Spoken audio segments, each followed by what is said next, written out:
Where your treasure is, there will your heart be also. God has given us unlimited treasures in His Word. Every time we open it, we can discover a new treasure or admire an old one.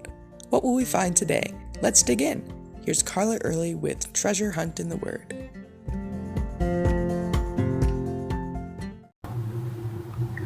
When you think of evil people in the Bible, who comes to mind? If it's around Christmas, you might think of Herod the Great, who had all the babies of Bethlehem slaughtered as he tried to murder the Messiah. He also killed his own sons and ordered 70 Jewish leaders to be killed at his death, though that order was not carried out. You may think of Haman, the villain of the book of Esther, who tried to have the whole Jewish race destroyed just to kill one Jew who he had a grudge against. How about Pharaoh of Egypt, who ordered all male babies killed at birth? A few more obscure ones include Abimelech, who slaughtered his 70 brothers to be crowned king, and Athaliah, who killed her own grandsons to become queen. But you know someone is evil when they have a World War II missile named after them, and they become a byword for an evil woman. That would be Jezebel. She was born daughter of the king of Sidon, but she became part of Israel's history by her marriage to King Ahab of the northern kingdom of Israel. Ahab was bad enough before Jezebel came into the picture. He had already begun to walk in the sins of Jeroboam, son of Nebat, who had set up idols and a whole new system of religion for the northern kingdom of Israel, so they wouldn't be drawn back to the southern kingdom of Judah to worship. The Bible said, as though that were a trivial thing, he took a wife, Jezebel, the daughter of Ethbaal, king of the Sidonians, and he went and served Baal and worshipped him. Now this marriage could be seen as a wise political move for Ahab.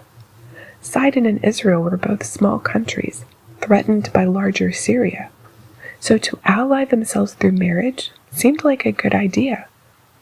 Sidon was also a major trading center, so it was good for business. But this woman came with her god, Baal, and a whole new set of ways for Israel to sin against God. She was a zealous idolater and led weak-willed Ahab to build a temple to Baal in Samaria.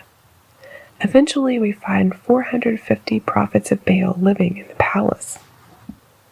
1 Kings 16 through 19 tells how she murdered all the prophets of the true God that she could get her hands on. Elijah, God's prophet, seemed to be the only one who would stand up to her. At the showdown on Mount Carmel, after God won without question, Elijah had all of the 450 prophets of Baal killed. Of course, Jezebel retaliated by vowing to kill Elijah, and Elijah fled in fear of his life. That's how scary this woman was. God records one little story of an example of Jezebel's cruelty, though I'm sure there were plenty more. Ahab coveted Naboth's vineyard. When Naboth refused to sell, Ahab pouted. But Jezebel plotted to have Naboth and his sons killed, so Ahab could have the plot of land. At this outrage, Elijah foretold both Ahab and Jezebel's deaths. Years later, in 2 Kings 9, sure enough, the prophecy is fulfilled. Jezebel gets thrown from her window, trampled in the mud, and eaten by dogs. The Lord gave both Ahab and Jezebel a tremendous opportunity to rule the people of the one true God. They blew it, but God gave them chance after chance, attempting to draw them to Him, but they responded with wickedness and rebellion. Jezebel fought against God, and God used her life to show us that when evil seems to be winning, He is really in control. He also shows us that people who reject God and fight against Him will be judged. Queen Jezebel was a courageous, bold, intelligent woman, but she used all these gifts to hurt others. She had strong leadership skills, but she used them to control her husband and exploit other people.